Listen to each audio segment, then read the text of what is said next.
What's up, guys? Welcome back to the Boys Do Sports. Today we are talking about waiver wire. Waiver wire is one of the most important parts of fantasy football. You know, this year it doesn't seem like we have one of those stars like Bucky Irving or Puka Nakua or something like that, but we've got some good guys here because there's a lot of injuries. Now, start off Thursday night, Xavier Worthy, shoulder, going to be a couple weeks. We'll see about that. Brock Purdy might miss this week, so that makes it tough on, honestly, the whole 49ers team. Got a toe and a shoulder. London might miss this week. He's day-to-day. Got a shoulder injury. Darnell Mooney already missing with the shoulder injury, so Kyle Pitts may be a good play next week if they're all out. Brock Bowers, knee injury. I didn't like the usage beforehand anyway, but he says he's fine, but I don't think he's fine. We got George Kittle, hamstring. Of course, the first year I ever drafted him, I drafted him in 2 leagues. Bam, might miss next couple weeks. Sucks, but Juwan Jennings as well. I don't know how that's going to go. So Juwan Jennings, Brock Purdy, George Kittle, Brandon Ayuk's already out. Tough. Evan Ingram, another tight end, calf. Nobody said anything about it yet, so I don't know what's going on. He never came back in after he tried one play after he got hurt, didn't come back in. Jalen Waddle went down, shoulder, might miss this week, but I don't think that's going to matter either way. Now, let's go ahead and get into waivers. First up, my favorite, probably should have grabbed him before the week started. He was on my week 1 waivers. Dylan Sampson, 43% snap share as a rookie that was drafted second in the draft on just the Browns. He doubled Ford's rush attempts and huge passing game upside apparently. 8 targets, 8 catches, 64 receiving yards. Still a bad team that is a running back committee, and Judkins will be here soon. So it's tough, but Sampson could be used in the passing game next week. Next, we got Marquise Brown, or Hollywood Brown. Now, Chiefs wide receiver 1 for at least the next 4 to 6 weeks. No Rice, no Worthy. This backfield is a complete nasty mess. And Kelsey I don't know what happened. Just underutilized, old, I don't know, washed.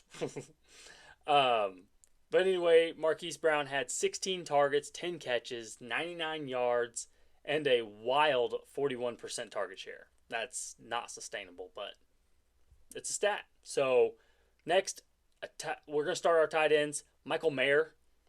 The usage before Bowers got hurt, like I mentioned earlier, was concerning for Bowers.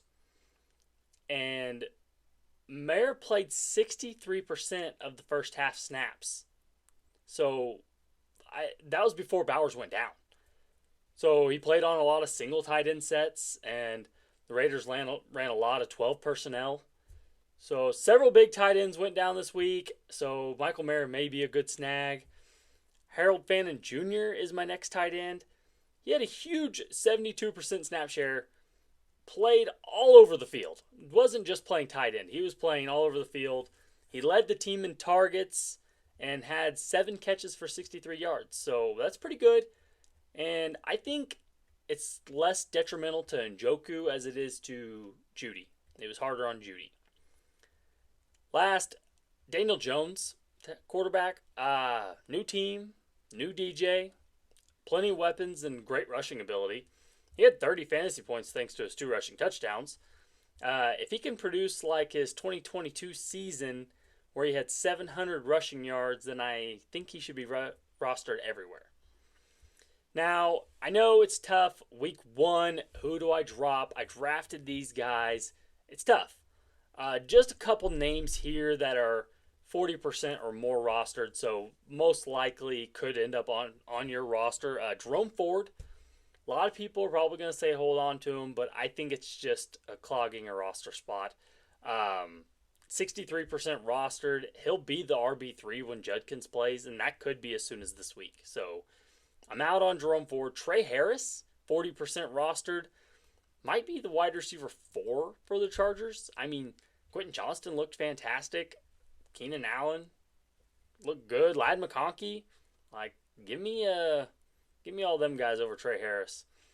And then Tank Bigsby, 66% rostered, barely played, and then gets traded to the Eagles for pennies. So I'm out on Tank Bigsby. Will be Saquon Barkley's backup. Maybe if Barkley gets hurt, but they really like their other guys there. But what's his name also did get hurt, so that's probably why they did it. We can also get into streaming defenses for week 2 because I know that I'm a streaming defense guy. It's the best way to do it. Defenses are so random. I really like the Rams. I like the Rams in week 1. They did well. They're only 28% rostered. Get a wonderful matchup with the Titans, who the Broncos just clamped up. But then I got 3 NFC Wests here. 49ers, 34% rostered. You get the Saints. That's easy enough. Then the Patriots, 14% rostered. Dolphins, I don't know how we're going to feel about them. Waddle might be hurt. I don't know what's going on. But Patriots defense might get them good. Then we got Cowboys defense, 7% rostered. They really held their own against the Eagles, who should have been one of the best offenses in the NFL. They're playing the Giants. And the Giants are still going to start Russ. I'm out. Give me the Cowboys defense. Then we got the Seahawks defense, 22% rostered. A-Rod and the Steelers took a lot of sacks. I think the Jets had 4 sacks. A-Rod's not mobile anymore. So lots of sacks here. Seahawks defense is pretty good. So give me Seahawks defense, Cowboys defense, Patriots, Niners, Rams. Chargers was like 50% rostered. If they're still available in your league, make sure to scoop them up too. But yeah, thanks guys. We'll be back soon with our game picks and then later on with our starts and sits.